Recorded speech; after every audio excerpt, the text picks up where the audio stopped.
জরিপ হচ্ছে না? ওই জরিপওয়ালারা নাকি টাকা চাচ্ছে জমির মালিকদের কাছে, যে টাকা দেন নইলে হবে না, নইলে একজনের জমি আরেকজনের নামে দিয়ে দেব।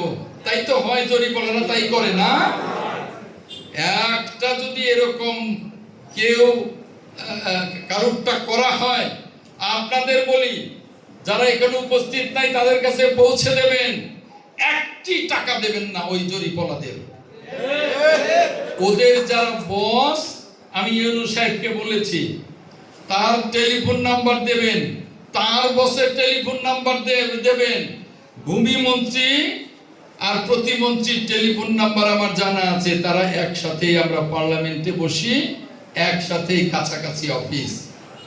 আমি দেখব যারা জরিপে টাকা চান, আপনারা আপনি শোনার উপযুক্ত নন, তুমি শোনার উপযুক্ত। যারা চাও সাবধান হয়ে যাও, চাকরিটা থাকবে না তোমাদের।